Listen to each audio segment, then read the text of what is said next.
Bismillahirrahmanirrahim. Assalamualaikum warahmatullahi ta'ala wabarakatuh. Alhamdulillah. Alhamdulillahi rabbil alamin. Nahmaduhu wa nasta'inuhu wa nastahdihi wa nastaghfiruh. Wa na'udzu billahi min syururi anfusina wa min sayyiati a'malina. Man yahdihillahu fala mudilla lahu ومن يضلل فلا هادي له أشهد أن لا إله إلا الله وحده لا شريك له وأشهد أن محمدا عبده ورسوله اللهم صل وسلم على سيدنا محمد وعلى آله وأصحابه ومن تبعهم بإحسان إلى يوم الدين سبحانك لا علم لنا إلا ما علمتنا إنك أنت العليم الحكيم ولا حول ولا قوة إلا بالله العلي العظيم وقال رب اشرح لي صدري ويسر لي أمري واحلل عقدة من لساني يفقه قولي رب يسر ولا تعسر ربي تمم بالخير أما بعد. Alhamdulillah, yang dimuliakan Tuan Pengurusi dan seluruh saf jawatan kuasa Surau At-Taqwa, Taman Segar Perdana Ceras, dan seterusnya para jemaah muslimin dan muslimat serta penonton-penonton YouTube yang dirahmati Allah sekalian.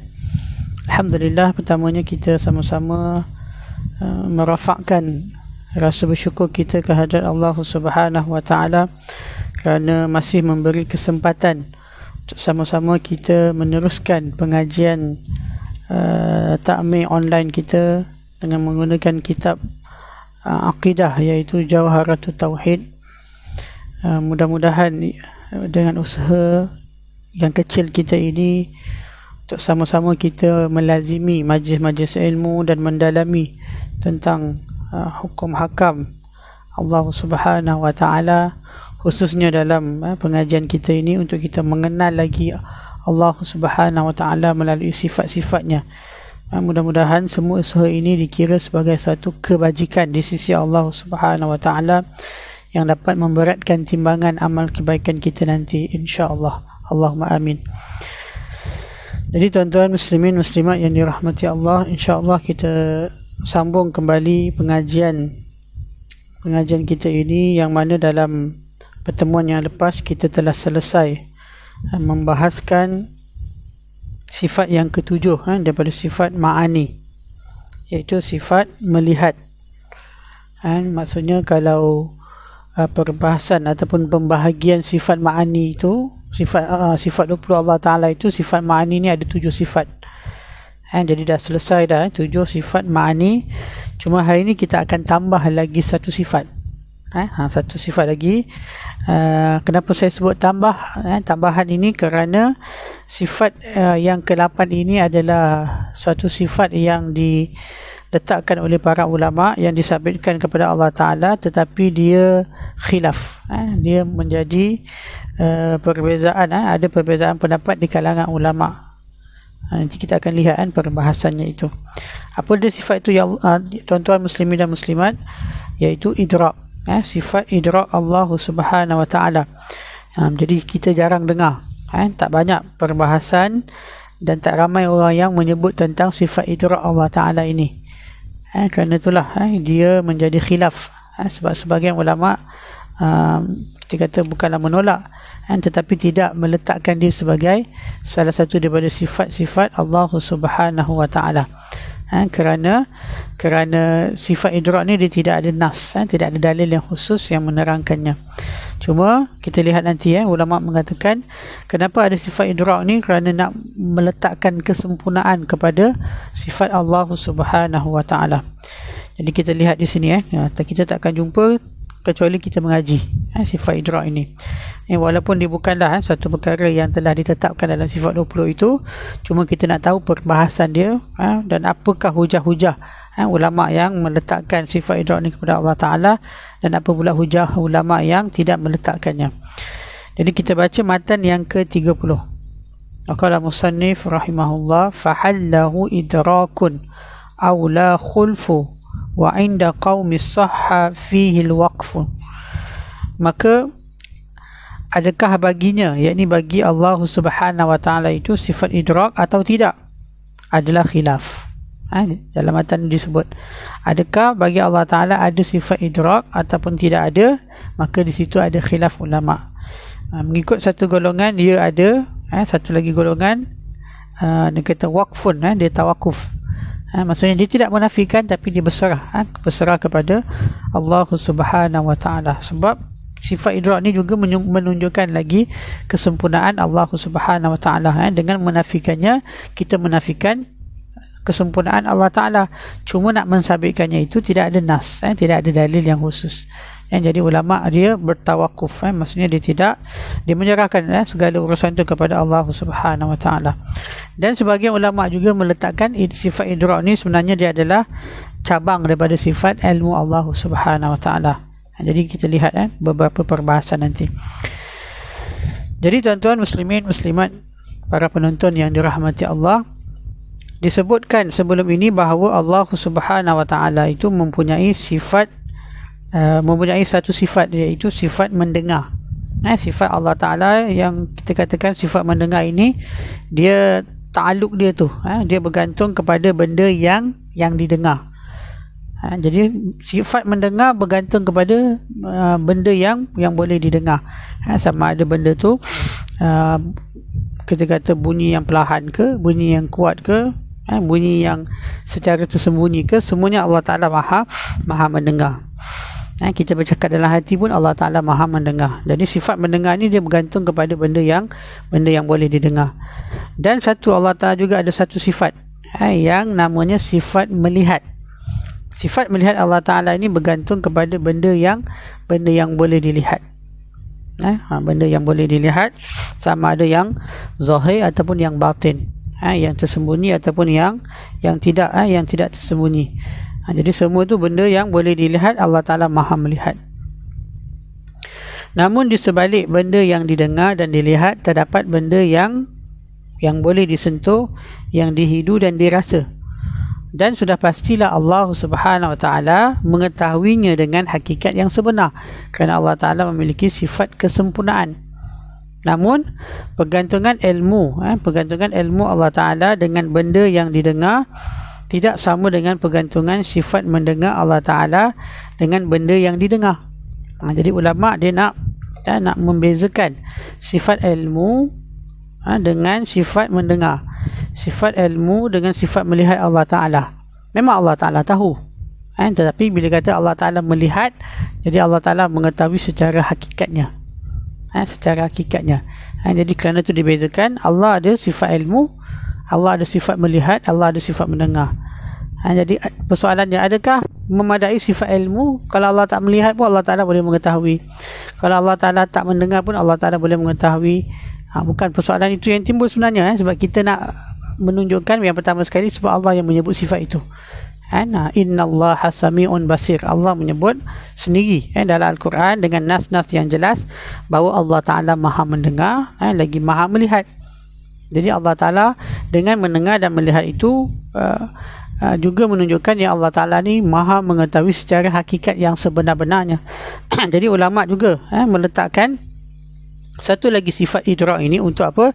Seperti mana tadi cara kaedah Allah Ta'ala melihat, Allah Ta'ala mengetahui, Allah Ta'ala mendengar, Allah Ta'ala mengetahui secara pasti. Begitu juga dengan benda-benda yang boleh disentuh, yang boleh dihidu dan boleh dirasa. Sudah pasti Allah Ta'ala juga mengetahui hakikat perkara itu dengan sebenar-benarnya. Cuma jangan kita bayangkan hari ini kita nak bau, kita kena gunakan hidung kita, hidu dengan hidung. Kita nak rasa, kita gunakan tangan. Kita rasa licin ke, lembut ke, kasar ke. Kita nak apa? Kita nak sentuh. Kita ada dera sentuh. Jadi kita nak tahu macam mana permukaan sesuatu tu, kita kena pegang. Satu lagi kita kena rasa dengan lidah. Jadi kita lihat manusia ni dia ada 5 panca indera: penglihatan, pendengaran, bau, kemudian rasa di lidah dan rasa di tangan. Jadi ulama nak menunjukkan kalaulah manusia ini pun boleh mengetahui dengan panca inderanya yang 5 itu, Allah Ta'ala lebih-lebih lagi lah. Allah yang bersifat dengan maha sempurna, lebih-lebih lagi. Tinggal lagi Allah Ta'ala tak menyebut bagaimana Allah Ta'ala tahu sesuatu, bau itu. Allah Ta'ala tahu sesuatu rasa, manis ke, masam ke, pahit. Allah Ta'ala maha mengetahui. Allah Ta'ala tahu rasa satu permukaan itu licin ke, lembut ke, panas ke, sejuk ke. Jadi Allah Ta'ala juga mengetahui. Tetapi tidak disebut suatu sifat yang khusus. Maka ulama meletakkan sifat idrak. Sifat idrak ni dia merangkumi 3 benda ni, iaitu Allah Ta'ala mengetahui sesuatu yang boleh dirasa, yang dihidu dan yang boleh disentuh. Jadi tuan-tuan, ini khilaf. Walaupun dia khilaf, kita nak tahu kenapa ulama meletakkan sifat idrak ni kepada Allah Ta'ala, nak menunjukkan bahawa bagaimana kesempurnaan sifat Allah Ta'ala dalam mengetahui. Itu tadi awal saya sebut, sebagian ulama meletakkan sifat idrak ni dia sebenarnya adalah di bawah sifat ilmu Allah. Jadi sifat ilmu tu Allah Ta'ala mengetahui, dan Allah Ta'ala mencapai semua benda ini, sesuatu yang boleh disentuh, yang dihidu dan dirasa ni, tanpa Allah Ta'ala menyentuh, tanpa Allah Ta'ala berhubung, tanpa ada alat. Jangan kita menyamakan Allah Ta'ala dengan makhluk. Hari ni kita nak bau, kita kena menggunakan hidung. Hidung tersumbat tak boleh bau. Kita nak rasa masam ke, manis ke, pahit ke, sedap ke tak sedap, jadi kita kena letak atas lidah kita. Itu pun kadang-kadang bila lidah sakit dia tak rasa apa-apa. Orang yang demam, pahit je semua. Itu pun kita tak sempurna lagi. Jadi kita ada alat, lidah, hidung. Kemudian kita nak rasa, bukan rasa dengan lidah, rasa permukaan satu benda tu. Kita nak sentuh lah. Dari sentuh kita ni boleh mengesan pahit, sejuk ke, panas ke, tajam ke, lembut ke, kasar ke. Jadi deria, kita kata deria kulit. Deria kulit ni boleh mengesan sentuhan. Jadi semua ini manusia, makhluk. Jadi kita perlukan alat, dan jangan kita samakan Allah Ta'ala mengetahui. Allah Ta'ala tak menggunakan alat. Tak memerlukan alat untuk Allah Ta'ala mengetahui bau, rasa dan juga sentuhan ini. Jadi bagaimana Allah Ta'ala mengetahui? Melalui sifat idrak Allah Ta'ala. Itu yang dibahaskan oleh para ulama. Dan pergantungan sifat ilmu Allah Ta'ala dengan benda yang dilihat tidak sama dengan pergantungan sifat melihat Allah Ta'ala itu dengan benda yang dilihat. Dan jadi dia kata walaupun Allah Ta'ala ada sifat ilmu, tak sama dengan sifat melihat Allah Ta'ala. Sebab melihat Allah Ta'ala itu kita kata melihat secara hakikatnya itu. Jadi apa yang boleh dilihat Allah Ta'ala maha melihat. Apa yang boleh didengar Allah Ta'ala maha mendengar. Justeru adakah kita berkata bagi Allah Ta'ala itu satu sifat yang namanya sifat idrak, yang bergantung dengan benda yang disentuh, dirasa dan dihidu. Ini persoalan. Atau kita mengatakan tidak ada bagi Allah Ta'ala satu sifat yang namanya idrak, memadai meliputi sifat ilmu Allah Ta'ala sahaja dengan benda-benda yang disentuh, dirasa dan dihidu mengikut hakikatnya. Jadi ini persoalan. Adakah Allah Ta'ala memerlukan sifat idrak untuk Allah Ta'ala mengetahui sesuatu yang disentuh, yang dirasa dan dihidu, atau memadai dengan sifat ilmu Allah Ta'ala saja untuk Allah mengetahui hakikat sebenar perkara tersebut? Jadi dalam perkara ini ulama dia berselisih pendapat. Yang mana kita lihat pendapat yang pertama, dia ada 2 pendapat saja. Yang pertama yang mensabitkan sifat ini adalah sifat Allah Ta'ala, dan yang kedua dia tawakuf. Dia menafikanlah sifat ini bukan sifat sebahagian daripada sifat 20 itu. Jadi diserahkan kepada Allah Subhanahu Wa Ta'ala, dan meletakkan itu adalah bahagian daripada sifat ilmu Allah Ta'ala. Jadi kita lihat pandangan yang pertama dengan hujah-hujah mereka, iaitu pandangan daripada Al-Qadhi Al-Baqilani, Qadhi Al-Baqilani dan juga Imam Harmain, yang berpendapat bahawa Allah Subhanahu Wa Ta'ala mempunyai satu sifat yang namanya idrak, yang mana sifat ini bergantung dengan benda yang disentuh, dirasa dan dihidu.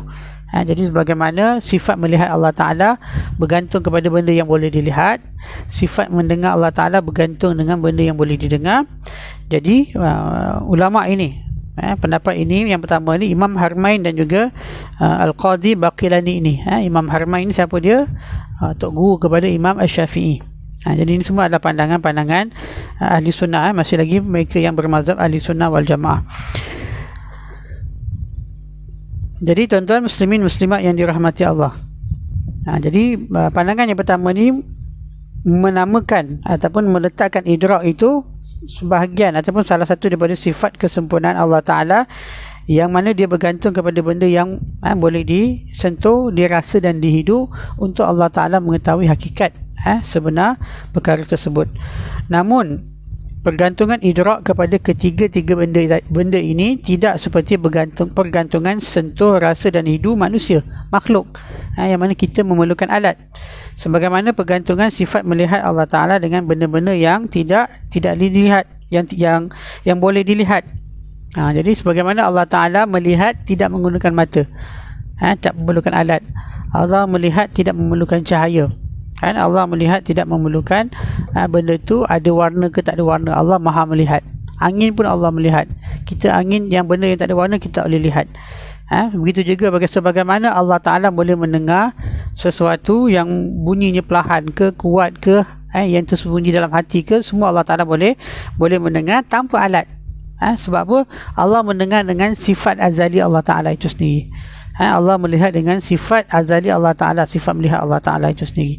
Dan demikianlah Allah Ta'ala juga mengetahui sesuatu yang disentuh, yang dirasa dan dihidu itu dengan sifat idrak Allah Ta'ala, tanpa memerlukan kepada alat, tidak seperti mana makhluk. Okey, ini dia punya pendahuluan. Dan kenapa mereka mengatakan sedemikian? Hujah mereka ialah untuk mendapatkan benda-benda yang disebut tadi. Apa dia? Benda yang boleh disentuh, benda yang boleh dirasa dan dihidu ini. Kita nak tahu, kita kena ada satu sifat. Kalau manusia ni dia ada panca indera lah. Kalau kita nak bau sesuatu, kita kena ada hidung. Nak tahu bau wangi ke, bau busuk ke, baru kita boleh mencapai hakikat macam mana bau itu. Kita tak boleh nak lihat bau ni, tak boleh nak lihat, tak boleh kita nak dengar, dan tak boleh nak dipegang. Nak tahu dia, kita kena ada hidung untuk boleh menghidu. Begitu juga kita kata panas dan sejuk ni. Panas sejuk tak boleh nak lihat tuan-tuan, tak boleh nak didengar, tak boleh nak dihidu, tetapi dia kena pegang, dia kena sentuh baru tahu panas ke sejuk ke, tajam ke lembut ke. Jadi tuan-tuan muslimin dan muslimat, jadi untuk mendapatkan, untuk mengetahui hakikat benda-benda ini dengan menggunakan suatu sifat khas, tidak sama mendapatkannya dengan menggunakan sifat ilmu. Ini kata pendapat yang pertama lah, tak sama dengan sifat ilmu. Sifat ilmu satu hal, Allah mengetahui, tetapi untuk mengetahui hakikatnya itu Allah memerlukan sifat. Sifat ini seperti mana Allah Ta'ala ada sifat melihat dan sifat mendengar. Ini pandangan yang pertama. Sifat ilmu sahaja tidak memadai, sebagaimana sifat ilmu berlainan dengan sifat mendengar, dan sifat ilmu juga berlainan dengan sifat melihat yang diberitahu oleh Al-Quran dan Hadis. Jadi kalau sifat ilmu Allah Ta'ala sahaja dah memadai, kenapa Allah Ta'ala mengatakan Allah maha melihat dan maha mendengar, sedangkan Allah Ta'ala alim, Allah Ta'ala maha mengetahui. Jadi Allah Ta'ala nak mention lagi betapa Allah Ta'ala itu mengetahui sesuatu yang boleh dilihat itu dengan penglihatan Allah Ta'ala sendiri, dan juga dengan pendengaran Allah Ta'ala. Itu yang pertama. Jadi untuk mencapai sesuatu benda yang boleh disentuh, dirasa dan dihidu itu, dia kena ada satu sifat yang khas. Jadi mereka meletakkan sifat idrak ni kepada Allah Ta'ala. Yang kedua, hujah mereka kenapa Allah Ta'ala ada sifat idrak. Bersifat dengan sifat idrak merupakan suatu kesempurnaan. Dari segi logik akal pun dia. Macam manusia tuan-tuan, kita ada 5 panca indera. Kita boleh melihat, boleh mendengar, boleh bau, boleh merasa dengan lidah dan boleh menyentuh. Kalau kita tak ada tangan ataupun tak ada lidah, cacatlah kita tuan-tuan. Kita dah hilang satu panca indera. Jadi kita dah cacat, kita dah tak sempurna untuk mencapai sesuatu, hakikat sesuatu itu dengan tangan kita ataupun dengan lidah kita, ataupun hidung dia tak ada, tutup semua, tak boleh nak bau. Macam sekarang ni tuan-tuan, orang yang ramai yang kena COVID ni, antara simptom dia tu ialah dia hilang dera bau. Makan sedap macam mana pun tuan-tuan, kalau dia tak ada bau, dia hilang nikmat. Ni sahabat-sahabat saya yang kena yang cerita lah. Jadi makan pun dia kurang nikmat. Sebab apa? Dia tak bau makanan tu sedap ke tak sedap ke. Jadi kita nampak itu satu kelemahan, suatu ketidaksempurnaan. Jadi bagaimana mungkin Allah Ta'ala yang menciptakan kita pun ada 5 panca indera. Allah Ta'ala yang maha sempurna, lebih-lebih lagi lah, dia mengetahui semuanya. Maka sifat idrak ini kata, pandangan yang pertama, merupakan satu sifat kesempurnaan bagi Allah Subhanahu Wa Ta'ala. Dan kita wajib beriktikad bahawa Allah Ta'ala bersifat dengan setiap sifat kesempurnaan yang selayaknya dengan Allah Ta'ala. Dengan selayaknya maksudnya Allah Ta'ala boleh bau, boleh sentuh, boleh rasa, bukan dengan menggunakan alat, dengan selayaknya. Jangan kita menyamakan seperti mana kita mencapai ini dengan alat. Kita mencapai 3 sifat ini dengan 3 alat yang berbeza. Adapun Allah Ta'ala tak memerlukan 3 alat, 3 ataupun 3 sifat. Dengan sifat idrak ini sahaja Allah Ta'ala telah mencapai hakikat ketiga-tiga perkara ini. Itu yang kedua, hujah dia yang kedua, sebab sifat idrak ini menunjukkan lagi kesempurnaan sifat Allah Subhanahu Wa Ta'ala. Kemudian seterusnya yang ketiga, sekiranya Allah Subhanahu Wa Ta'ala tidak bersifat dengan sifat idrak, dia pasti bersifat dengan sifat yang sebaliknya. Dia memang kaedah dia mafhum mukhalafah. Kalau dia tidak pandai, bermakna dia bodoh. Kalau dia tidak putih, dia hitam. Kalau dia tidak cacat, bermakna dia sempurna. Kalau dia tidak sempurna, bermakna dia cacat. Demikianlah maksud di sebaliknya itu. Jadi kalau Allah Ta'ala tidak bersifat dengan sifat idrak, jadi Allah Ta'ala bersifat dengan sifat sebaliknya, iaitu satu kecacatan. Ia adalah satu sifat kekurangan yang mustahil ke atas Allah Subhanahu Wa Ta'ala. Maka wajib Allah Ta'ala itu bersifat dengan sifat yang menafikan kekurangan Allah Ta'ala. Jadi dengan Allah Ta'ala bersifat dengan sifat idrak ini, dia menafikan kekurangan Allah Ta'ala. Jadi ini hujah yang ketiga, mengatakan kenapa Allah Ta'ala itu kena ada sifat idrak, sebab sifat idrak ni dia menunjukkan kesempurnaan Allah Ta'ala, dan sifat idrak ni juga menafikan kekurangan Allah Ta'ala daripada 3 perkara yang kita sebut ni. Sesuatu yang boleh disentuh, yang dirasa dan dihidu. Kemudian yang keempat, hujah yang keempat, oleh yang demikian mereka telah mengisbatkan, mereka telah menetapkan sifat idrak ini bagi Allah Subhanahu Wa Ta'ala mengikut apa yang layak dengan zat Allah Ta'ala. Jadi sebagaimana sifat-sifat ma'ani ini adalah sifat Allah Ta'ala yang qadim, yang sejak azali, bukan sifat mendatang. Begitu juga dengan sifat idrak ni, sifat yang qadim, bukan sifat yang mendatang, yang berdiri pada zat Allah Ta'ala, yang tidak memerlukan alat, tidak memerlukan sesuatu yang seperti mana makhluk ini jadi untuk mencapai. Bahkan mereka mengatakan bahawa sifat idrak itu ada 3, bukannya 1. Kalau sifat basar, satu je melihat, dia punya ta'aluk dia melihat. Sifat sama', ta'aluknya mendengar. Sifat idrak ni ta'aluknya ada 3. Jadi kata pendapat ini, sifat idrak ni ada 3, bukannya 1, iaitu sifat idrak bagi menetapkan benda yang disentuh, sifat idrak bagi benda yang dirasa, dan sifat idrak bagi benda yang dihidu. Jadi Allah Ta'ala boleh mencapai ketiga-tiga benda ni dengan satu sifat yang namanya idrak. Jadi Allah Ta'ala mengetahui seperti mana orang yang sentuh, bahkan lebih lagi, sebab Allah Ta'ala tidak terbatas, tidak terbatas kesempurnaan sifat Allah Ta'ala. Kita kalau lihat tuan-tuan, kita lihat pada satu sisi saja, satu dimensi saja. Adapun bagi Allah Ta'ala keseluruhan, merangkumi keseluruhan kesempurnaan hakikat benda itu, bukan sekadar daripada satu dimensi ataupun satu sudut sahaja. Begitu juga dengan sifat idrak Allah Ta'ala. Okay, ini 4 hujah, 4 hujah kenapa mereka mensabitkan ataupun mengisbatkan sifat idrak ni kepada Allah Subhanahu Wa Ta'ala. Dan yang kedua, minta maaf, sebenarnya ada 3 pendapat. Yang kedua ni dia menafikan, yang ketiga ni yang tawakuf. Yang ketiga yang tawakuf ni dia menyerahkan kepada Allah Subhanahu Wa Ta'ala.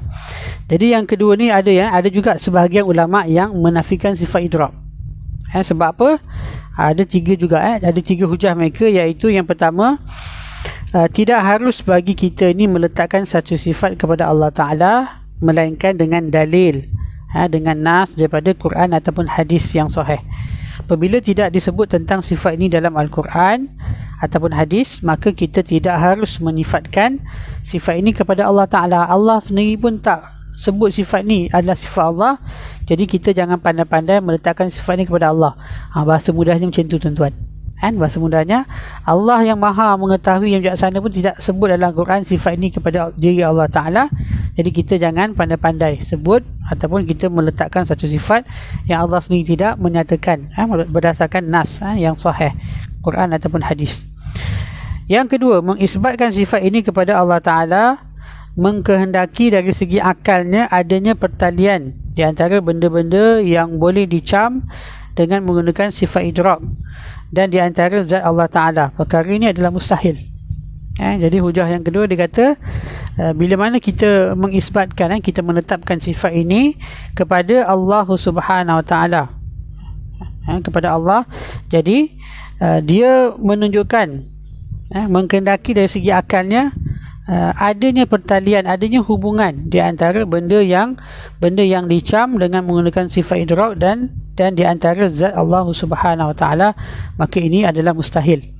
Jadi pendapat saya ini, kata pengarang kitab ini, berkenaan dengan hujah yang kedua ini, hujah di atas ini boleh dijawab dengan mengatakan kehendak akal tadi tidak berlaku kepada manusia, sebagaimana dia berlaku kepada sifat mendengar dan sifat melihat bagi manusia. Dalil telah menunjukkan adanya sifat mendengar dan sifat melihat bagi Allah Ta'ala, serta tiadanya pertalian dan tidak adanya hubungan di antara benda yang dicam dan zat Allah Ta'ala. Justeru berpegang kepada hujah pertama itu lebih kuat.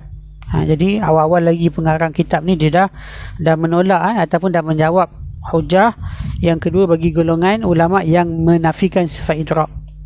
Tak boleh, dia kata kalau sifat idrak ni ada pada Allah Ta'ala, dia dah menunjukkan perhubungan benda-benda yang boleh dicam, benda-benda yang boleh dicapai dengan menggunakan sifat idrak ni dengan zat Allah Ta'ala. Jadi kalau zat ni tak boleh, kalau sifat idrak ni dia kata macam tu, bagaimana pula dengan sifat melihat dan sifat mendengar pun begitu juga. Maka awal-awal lagi dia dah jawab dah. Justeru berpegang dengan hujah yang pertama itu lebih kuat. Dan yang ketiga, hujah yang menolak, yang menafikan sifat idrak bukan bererti kekurangan, kerana sifat ilmu Allah Ta'ala itu sudah memadai. Dia kata kalau kita menafikan ataupun tidak meletakkan sifat idrak ni kepada Allah Ta'ala, bukanlah bererti Allah Ta'ala itu kurang. Bukan Allah Ta'ala tak boleh nak mencapai sesuatu yang boleh dilihat, yang boleh dirasa, dihidu ataupun yang boleh disentuh. Sebab apa? Sebab Allah Ta'ala ada sifat mengetahui. Maha mengetahui Allah Ta'ala dah cover dah benda tu. Dengan sifat mengetahui Allah Ta'ala, Allah tahu sesuatu bau, sesuatu rasa, sesuatu yang boleh disentuh. Itu tiga hujah mereka yang menolak. Dan yang ketiga, sebahagian ulama mendiamkan diri dalam masalah ini kerana melihat kepada hujah daripada dua pendapat ini. Mereka tidak memberi kata putus dengan mengisbatkan sifat idrak itu kepada Allah, kerana mengisbatkannya itu memerlukan dalil. Jadi kalau kita nak menetapkan satu sifat, Allah ni maha sempurna, Allah ni maha ghaib, kita tak tahu, tak boleh kita nak nilai Allah Ta'ala kecuali apa yang Allah Ta'ala sebut. Jadi mereka berpandangan nak sabitkan sifat idrak ni dia perlu kepada dalil. Dalil daripada Quran ataupun hadis-hadis yang sahih. Sedangkan tidak ada satu dalil pun yang mensabitkan Allah Ta'ala ada sifat idrak. Tidak ada kata putus juga untuk menafikan sifat ini, kerana ia juga perlu kepada dalil. Nak menafikan pun tak ada dalil, nak sabitkan pun tak ada dalil. Dan dari segi logik pun sifat ini menunjukkan kesempurnaan Allah Ta'ala. Dia tidak mencacatkan, bahkan menyempurnakan lagi Allah Ta'ala, cuma dia tidak ada dalil. Nak menafikan pun tidak ada dalil. Jadi menggunakan kaedah apa dia? Sedangkan tiada dalil menafikannya, kaedah tiada pengetahuan tentang sesuatu tidak bererti menafikannya. Tiada pengetahuan, sesuatu yang kita tidak tahu tidak bererti benda tu tak ada. Sesuatu yang kita tak tahu tak semestinya dia tak ada. Mungkin disebabkan kelemahan kita, kita yang tak mampu, kita yang tak jumpa, kita yang tak mencapai lagi hakikat tersebut. Jadi tanpa kita menafikan benda tu. Dan ulama mentarjihkan, jadi ulama pendapat yang paling kuat, ulama mentarjihkan pendapat yang ketiga ini. Di dalam mazhab Ahlussunnah wal Jamaah, pendapat yang ketiga inilah yang ditarjihkan. Maksudnya bukan yang pertama. Yang meletakkan sifat idrak ni pendapat yang tidak kuat, yang menolak pun tidak kuat. Jadi yang ketiga inilah pendapat yang kuat, yang ditarjihkan, dan berkata ia lebih selamat, iaitu pendapat yang ketiga ini dia lebih selamat, kerana tidak harus kita beriktikad Allah Ta'ala bersifat dengan satu sifat, melainkan adanya dalil daripada Quran dan hadis. Dan tidak harus kita menafikan daripada Allah Ta'ala satu sifat yang menunjukkan kesempurnaan Allah Ta'ala sendiri, kecuali adanya dalil naqli Quran ataupun hadis, ataupun dalil akal yang menafikannya. Jadi pertama tadi apa? Tak boleh nak sabitkan kecuali bila ada nas. Kemudian nak nafikan pun tak boleh. Sebab apa tak boleh nak nafikan? Sebab sifat itu menunjukkan kesempurnaan. Lainlah kalau ada dalil, ada dalil daripada Quran ataupun dalil akal yang mengatakan sifat ini dia tak sempurna bagi Allah. Tak juga dalil akal menunjukkan sifat itu sifat yang sempurna. Dan tidak ada dalil daripada nas juga yang menafikan sifat itu kepada sifat Allah Ta'ala. Jadi ini pendapat yang ketiga. Dan Nabi SAW telah menyebut dalam doanya, as'aluka bikulli ismin wa huwa laka sammaita bihi nafsak aw anzaltahu fi kitabik aw 'allamtahu ahadan min khalqika aw ista'sarta bihi fi 'ilmil ghaib indak an taj'ala al-Qur'ana rabi'a qalbi wa jala'a khuzni wa dhahaba hammi wa ghammi. Kata Nabi SAW dalam sebuah hadis riwayat Imam Baihaqi, yang mana Nabi berdoa, aku bermohon kepadamu ya Allah dengan setiap nama bagimu yang engkau namakan bagi dirimu, atau yang engkau turunkan dalam kitabmu, atau yang engkau ajarkan seseorang daripada makhlukmu, atau yang engkau simpankannya dalam ilmu ghaib di sisimu. Ini disebut, atau yang engkau simpankannya dalam ilmu ghaib di sisimu, bahawa engkau jadikan Al-Quran sebagai penyejuk hatiku dan penghilang duka citaku dan penghapus kesusahan dan kegelisahanku. Jadi kata Nabi apa? Kita dah faham di sini apa Nabi mohon dengan nama Allah Ta'ala yang Allah Ta'ala namakan bagi diri Allah Ta'ala itu, dengan sifat-sifatnya, dengan nama-namanya Asma'ullahul Husna, dengan sifat-sifatnya itu. Kemudian apa lagi Nabi sebut?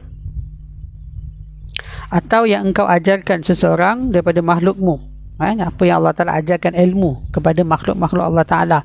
Ini mungkin melalui ilham ke, wahyu ke. Jadi Allah Ta'ala boleh ajarkan ilmu-ilmu laduni. Atau yang engkau simpankannya dalam ilmu ghaib di sisimu. Ataupun ada ilmu-ilmu yang Allah Ta'ala tak bagi tahu kat kita. Contohnya Allah Ta'ala sebut dalam Al-Quran ada 25 orang Rasul, sedangkan Rasul ada 313. Yang bakinya Allah Ta'ala tak bagi tahu siapa, tak nyatakan namanya itu dalam Al-Quran. Tapi ada 313 kata Nabi dalam hadis. Bahkan sekalian Nabi-Nabi itu ada 124,000 orang Nabi. Siapa dia? Wallahualam. Itu semua termasuk dalam ilmu-ilmu ghaib. Yang ada banyak lagi ilmu-ilmu yang Allah Ta'ala sembunyikan, yang Allah Ta'ala tak beritahu kepada kita. Barangkali sifat idrak ni juga termasuk. Maka kita berhati-hati. Kita tidak menafikan sebab dia menunjukkan kesempurnaan Allah Subhanahu Wa Taala, dan kita juga susah nak mengisbatkan sebab tidak ada dalil dan nas. Sebab ini bukan perkara fiqh yang boleh berijtihad. Ini perkara akidah. Ini berkaitan dengan perkara akidah yang kita kena yakin tanpa ada keraguan. Dan hadis ini menunjukkan bahawa Allah Subhanahu Wa Taala menyimpan dalam ilmu ghaib di sisinya sebahagian nama-namanya. Nama Allah Ta'ala menunjukkan ke atas sifatnya. Jadi Asma'ullahul Husna. Nama-nama Allah Ta'ala menunjukkan sifat-sifat Allah Ta'ala. Justru menahan diri daripada mengisbatkan atau menafikan tanpa adanya hujah adalah lebih baik dan lebih selamat. Sementara jika sekiranya ada tegahan, ada larangan daripada beriktikad tentang sesuatu sifat, maka kita iktikadkan dengan menafikan sifat tersebut. Jadi kalau ada larangan supaya kita jangan beriktikad dengan satu sifat bagi Allah Ta'ala, hak tu kita kena buatlah. Tapi dalam bab ni tidak ada larangan, tidak ada tegahan untuk kita beriktikad dengan Allah Ta'ala bersifat idrak ini. Bahkan dari segi dalil akalnya itu menunjukkan kesempurnaan Allah Ta'ala, cuma dia tidak ada nas. Begitu juga sekiranya sesuatu sifat itu menggambarkan kekurangan kepada Allah Ta'ala. Jadi kalau sifat itu menggambarkan kekurangan Allah Ta'ala, ia ada dalil untuk kita menolak. Laisa kamislihi syai'un. Tidak ada sesuatu pun yang seumpama Allah Ta'ala. Ataupun contohnya dikata Allah Ta'ala ada anak. Jadi Allah ada anak ini menunjukkan sifat kekurangan, wajib kita tolak. Ketiadaan anak, contoh lagi dikata di sini, ketiadaan anak adalah kekurangan bagi manusia, tetapi itu adalah kesempurnaan bagi Allah Ta'ala. Jadi sifat ada anak kalau bagi manusia, ya, itu sempurna. Tapi sifat bagi Allah, sifat ada anak bagi Allah Ta'ala, dia bukan menunjukkan kesempurnaan, tetapi dia menunjukkan kelemahan. Sebab Allah Ta'ala tak memerlukan anak, tak memerlukan zuriat untuk apa? Kalau kita ni ada anak, untuk meneruskan legasi kehidupan kita, keluarga kita, keturunan kita. Allah tak memerlukan, sebab Allah Ta'ala maha hidup. Allah tak perlukan anak, tak perlukan siapa-siapa. Bahkan Allah Ta'ala lah yang menciptakan keseluruhan makhluk itu. Namun kesemua golongan di atas beriktikad bahawa tidak tersembunyi kepada Allah Ta'ala sesuatu pun, sama ada benda yang disentuh, atau benda yang dihidu, atau benda yang dirasa. Seperti mana Nabi sendiri bersabda, wala khulufu famil sha'im indallah atyabu min rihil misk. Kata Nabi, bau mulut orang yang berpuasa. Bau mulut berpuasa macam mana tuan-tuan? Kita kata bau yang tidak menyenangkan. Tapi kata Nabi, Allah mengetahui bau mulut orang yang berpuasa di sisi Allah Ta'ala itu lebih harum daripada bau kasturi syurga. Hadis riwayat Bukhari, hadis sahih, dan juga hadis riwayat Muslim, hadis sahih. Jadi Allah mengetahui, kata Nabi, Allah tahu bau mulut seseorang yang berpuasa itu lebih harum, lebih baik daripada bau kasturi syurga. Hakikat, dari segi hakikatnya tuan-tuan. Jadi bukanlah dari segi zahir itu, tapi dari segi hakikatnya itu lebih baik. Jadi itu menunjukkan Allah Ta'ala mengetahui sifat bau. Allah Ta'ala mengetahui. Jadi ini semua tersabit dalam pengetahuan ataupun sifat Allah Ta'ala untuk mengetahuinya itu. Tinggal lagi keterangan berkenaan maksud idrak. Bagi pihak manusia, ia bererti gambaran hakikat benda yang dicam mengikut orang yang meneliti. Itu bagi kita lah, bagi makhluk. Jadi apa itu idrak? Ialah gambaran hakikat benda yang boleh dicam, benda yang boleh kita kata apa, boleh dicapai mengikut orang yang menelitinya itu. Sementara sifat idrak bagi Allah Ta'ala mengikut golongan yang mengisbatkannya berarti suatu sifat yang qadim. Jadi sifat idrak ialah seperti mana sifat-sifat ma'ani yang lain, dia adalah qadim, berdiri pada zat Allah Ta'ala. Melaluinya diketahui, melalui sifat idrak ini diketahui benda yang disentuh seperti lembut kasar, benda yang dihidu seperti bau-bau yang harum dan seumpamanya, dan benda yang dirasa seperti manis, pahit, yang berhubung ataupun yang berkaitan, bertalian dengan benda-benda objek di mana benda itu berada. Jadi maha suci Allah Ta'ala daripada segala sifat-sifat makhluk. Subhanallah, subhanallah, subhanallah. Kita menyucikan Allah Ta'ala. Maha suci Allah Ta'ala daripada segala sifat-sifat makhluk yang lemah.